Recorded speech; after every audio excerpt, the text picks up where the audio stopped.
Praise the lord. హల్లెలూయా. ప్రభువైన యేసుక్రీస్తు నామములో మీ అందరికీ నా ప్రత్యేకమైన వందనాలు తెలియజేస్తూ ఉన్నాను. ప్రభు కృపను బట్టి, ఆయన దయా సంకల్పాన్ని బట్టి ఈ రీతిగా ప్రతిరోజు కూడా ఆయన వాగ్దానం మనతో మాట్లాడుతూ మనం బలపరుస్తూ, ఏ రోజుకి ఏ వాక్యం అవసరమైనదో ఆ వాక్యంతో దేవుడు మనతో మాట్లాడుతూ బలపరుస్తూ ఉన్నాడు. అందుని బట్టి ప్రభువును మనం ఎంతగానో స్తుతించవలసి అన్నది. దేవునికి స్తోత్రం కలిగిన గాక. ఈరోజు మరొక వాక్యం మనం ధ్యానం చేసుకుందాం. లోకాసు వార్త పరిశుద్ధ గ్రంథంలో నుండి లోకాసు వార్త 18వ అధ్యాయము 35వ వచనం నుండి కొన్ని మాటలను మనం ధ్యానం చేసుకుందాం. యేసు ప్రభు వారే స్వయంగా తెలియజేసినటువంటి మాటలు.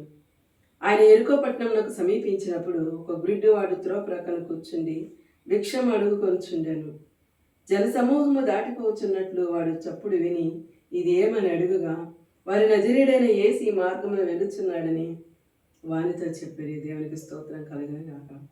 యేసు ప్రభు వారు తన శిష్యులతో అనేక మంది ప్రజలతో కలిసి ఎరుకో పట్టణానికి సమీపిస్తూ ఉన్నప్పుడు ఆ త్రోవ ప్రక్కన గుడ్డివాడు తను భిక్షం అడుక్కోవడానికి ప్రతిరోజు కూడా అక్కడ కూర్చొని తను భిక్షం అడుక్కుంటూ ఉండేవాడు. అయితే అనేక మంది ప్రజలు యేసు ప్రభుతో పాటు ప్రయాణం వెళుతూ ఉన్నప్పుడు ఆ మనుషుల యొక్క మాటలు కానీ వారి నడక యొక్క చప్పుడు కానీ అతడు గ్రహించి ఏమంటున్నాడంటే, ఆ చప్పుడు విని ఇది ఏమని అడుగుతున్నాడు ప్రక్కనున్న వాళ్ళని. ఏంటయ్యా ఇది చప్పుడు, ఏంటి ఇంతగా శబ్దం వస్తుందని చెప్పేసి తనకు కనపడదు కాబట్టి చెవులకైతే వినిపిస్తుంది కానీ తను చూడలేకపోతున్నాడు కనుక వారిని అడిగినప్పుడు ఎలాంటి సమాధానం చెప్పారో చూసారా? వారు నజరేయుడైన యేసు ఈ మార్గంలో వెళ్ళుచున్నాడని వారితో చెప్పిరి. దేవునికి స్తోత్రం కలిగిన గాక. ఎవరి కోసమైతే ఈ భిక్షకుడు ఎదురు చూస్తూ ఉన్నాడో ప్రతి ఒక్కరు కూడా ఆ రోజులలో యేసు ప్రభు స్వస్థత కార్యాలు చేస్తాడు, అద్భుత కార్యాలు చేస్తాడు, ఆశ్చర్య కార్యాలు చేస్తాడు. రెడ్డు వారికి చూపునిస్తున్నాడు, కుంటివారు లేచి నడుస్తూ ఉన్నారు, పక్షవాయువుతో ఉన్నవారు స్వస్థత పొందుకుంటున్నారని మాటలు అనేక మంది ప్రజల ద్వారా వింటూనే ఉన్నారు. కానీ ఆయన చూడలేకపోతూ ఉన్నారు. ఈతనైతే పుట్టి గుడ్డివాడు కనుక ఏమీ చూడలేని స్థితిలో వాళ్ళు చెప్పుకుంటుంటే వింటూ ఉన్నాడు, కానీ తనకైతే ఏమీ కూడా కనపడటం లేదు. అయితే వాళ్ళు అక్కడ ఏమని సమాధానం చెప్పారంటే, నజరేయుడైన యేసు ఈ మార్గంలో వెళ్ళుచుండాలని వానితో చెప్పి, అప్పుడు గుడ్డి వ్యక్తికి ఎంత సంతోషమైందంటే పెద్దగా బిగ్గరగా కేక వేస్తూ ఉన్నాడు. అప్పుడు వాడు, యేసు దావీదు కుమారుడా, నన్ను కరుణించమని కేకలు వేయగా కేక వేస్తున్నాడు యేసు ప్రభుని. అయ్యా నన్ను కరుణించు, నాకు చూపు కలగచేయి, నన్ను స్వస్థపరచు, దావీదు కుమారుడు అని బ్రతులాడుకొని కేకలు వేస్తూ ఉన్నాడు గట్టిగా.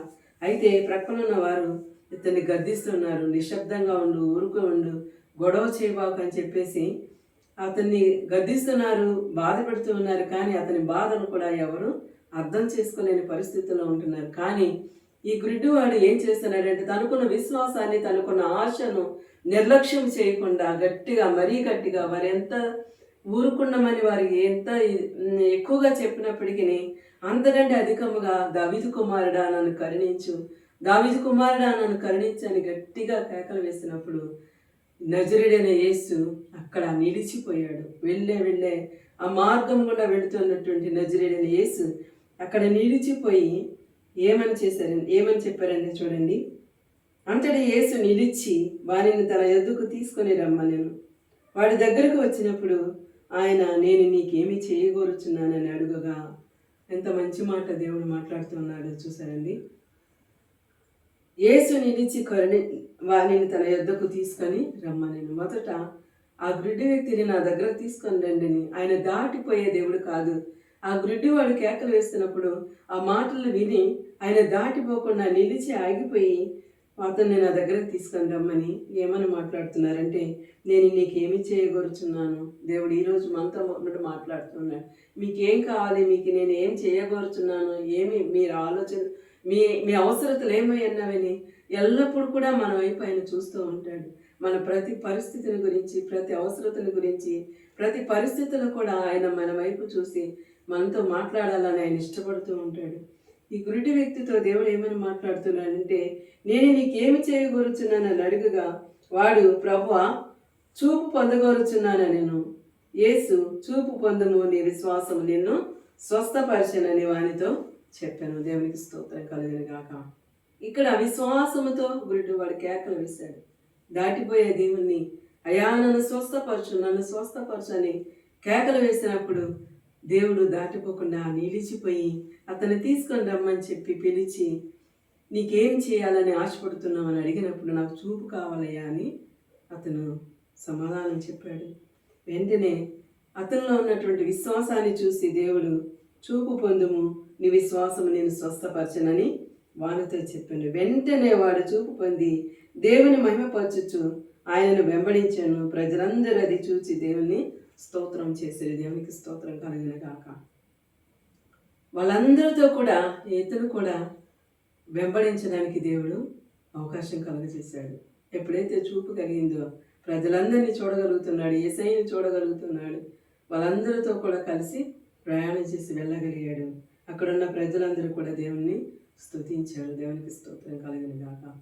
ఈరోజు మన పరిస్థితి ఏదైనా, మన అవసరత ఏదైనా, మన బలహీనత ఏదైనా, మన సమస్య ఏదైనా సరే, నీకేం చేయగలుగుతున్నానని దేవుడు ప్రశ్న వేస్తున్నాడంటే ఆయన సహాయం చేయగల దేవుడని మనం గుర్తెరిగి ప్రతిదీ మనం ఆయన సన్నిధిలో మొరపెట్టుకున్నప్పుడు ఖచ్చితంగా ఆయన సహాయం చేస్తాడు. దేవునికి స్తోత్రం కలిగిన గాక. నీ విశ్వాసం నేను స్వస్థపరిచాను. దేవునికి స్తోత్రం కలిగిన గాక. అతనిలో ఉన్న విశ్వాసాన్ని బట్టి అతనికి చూపు కలిగింది. అతనిలో ఉన్నటువంటి నమ్మకాన్ని బట్టి అతనికి చూపు కలిగింది. నీ విశ్వాసమే నిన్ను స్వస్థపరచును. దేవునికి స్తోత్రం కలిగిన గాక. విశ్వాసంతో అడిగితే ప్రతి అవసరత దేవుడు మనకి సహాయం చేస్తాడని తెలియజేస్తూ దేవుడి కొద్ది మాటలు దీవించిన గాక. ఆమేన్. ప్రార్థన చేసుకున్నాం. మహాపరిశుద్ధమైన మా తండ్రి, మీకు వందనాలు, స్తోత్రాలు. మీ కృపను బట్టి దాన్ని బట్టి అయ్యా మరి యొక్క వాక్యం మాతో మీరు మాట్లాడిన విధానాన్ని బట్టి మీకు స్తోత్రాలు. అయ్యా నీకేమి చేయగలుగుతున్నానని ప్రశ్న వేసిన దేవా, ఈరోజు మాతో కూడా మీరు మాట్లాడుతూ ఉన్నారు. మా ప్రతి అవసరత మీ నామంలో సహాయం చేయమని అడుగుతున్నాను. ఎంతమంది అయితే ఈ వాక్యం విని ఉన్నారో వారి అవసరతలు ఏమన్నా, వారి పరిస్థితులు ఏమన్నా తండ్రి, ప్రతిదీ చూసే దేవుడు, వినే దేవుడు, మాట్లాడే దేవుడు తండ్రి, దాటిపోయే దేవుడు కాదు ప్రభా. అయా మీకు స్తోత్రాలు, నిలిచి సహాయం చేసే దేవుడు కనుక ప్రతి అవసరత మీరే సహాయం చేయమని అయా ఈ వాక్యంను ప్రతి ఒక్కరి హృదయంలో స్వీకరించుకొని మీ సన్నిధులు స్తుతించి వారికి కనపరచువారు, మహిమపరచువారుగా చేయమని ఏ సతి పరిశుద్ధమైన నామములో అడిగి వేడుకొని పొందుకొని నామ తండ్రి. ఆమేన్.